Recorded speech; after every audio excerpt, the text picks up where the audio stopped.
sure is dark in here. Yes, and there's a good reason for it. But you can light the lamp now if you wish. What's the reason? For the darkness, that is. Stay close.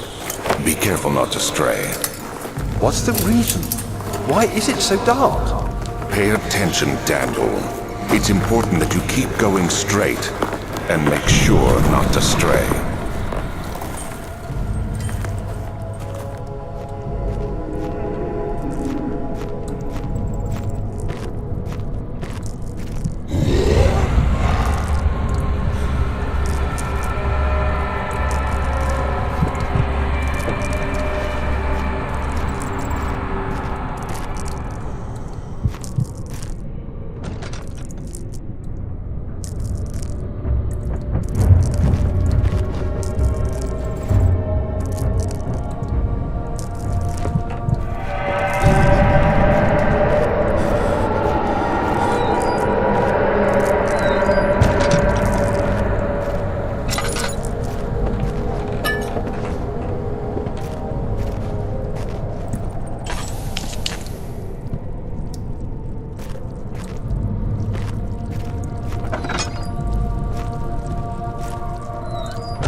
June 1839. It's been more than a month since my last entry.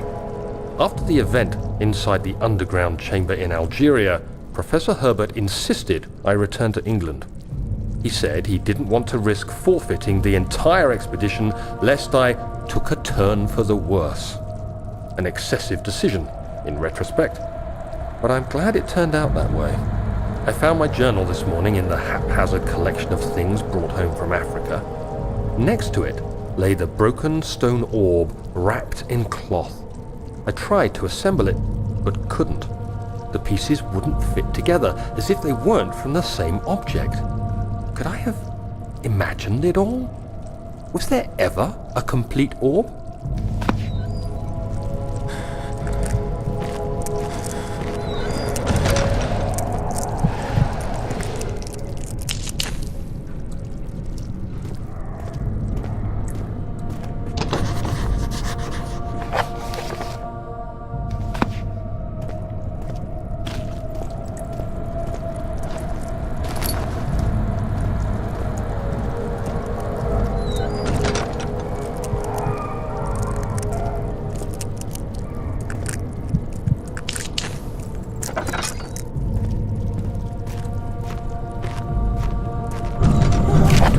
June 1839. I feel the need to continue this journal, even though it was intended for my journey to Africa. This must be something very important. I just know it.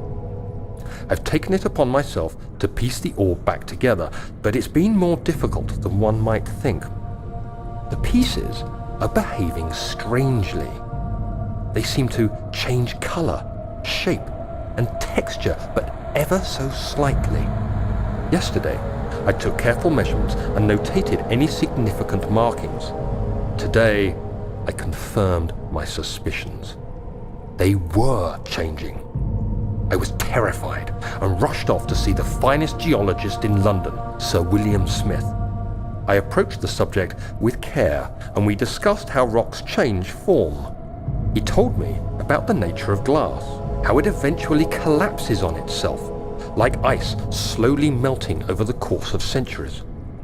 Smith eased my mind a bit, but I can't escape the feeling that these shards have otherworldly properties.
have an ascending room. Will it take us to the inner sanctum?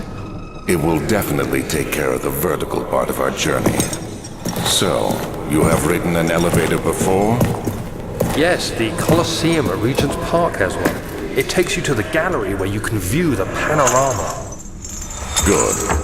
This ride might be a little longer, and in the other direction.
Journal is gone.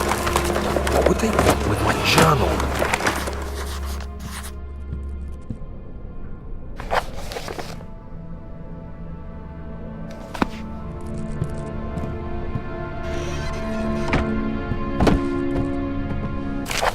July 1839. I received a letter today from the Algerian governor's office disclosing the fate of Herbert's expedition.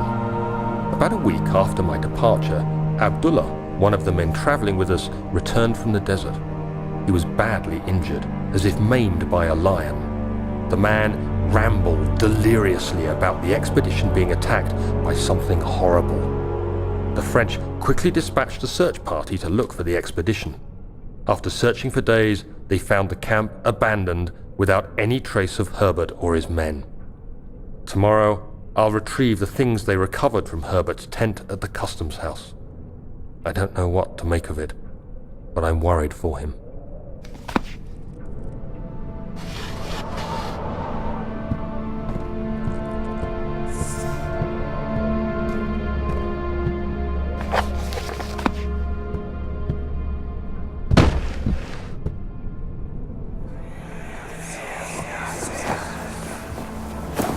Daniel? What? Still having nightmares, I see. Yes, I can't shake them. They come every night. We'll put a stop to them. You'll see.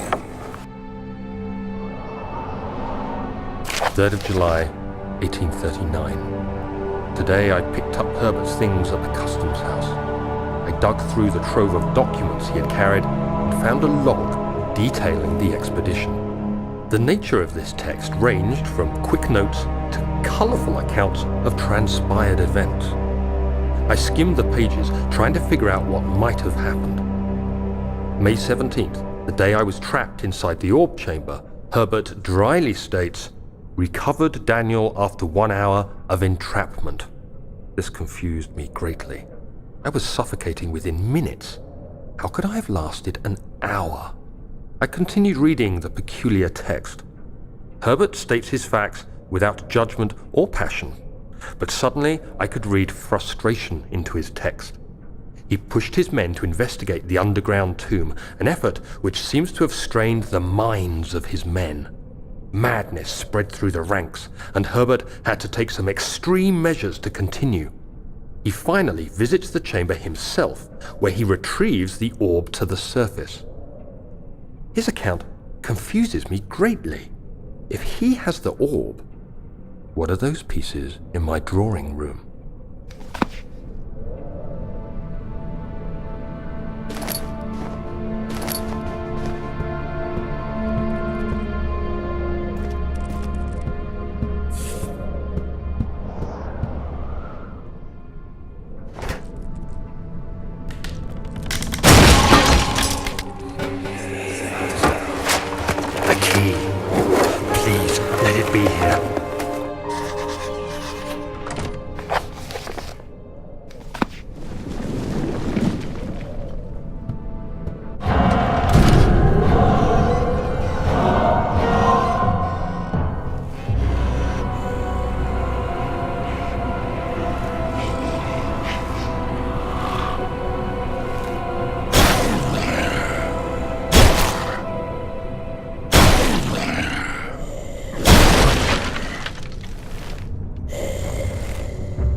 4th of July, 1839.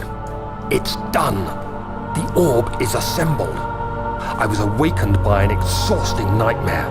Shaking and sweating, I retired to the drawing room with a cup of tea. The relic pieces lay spread across the table as I'd left them, but somehow I knew how it was supposed to be.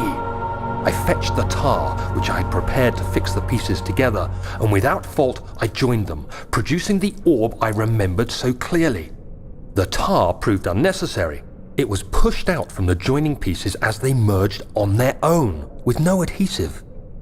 The ancient stone relic now rests on my table. Its immaculate surface and perfect shape could have been molded by a factory. This is all too strange.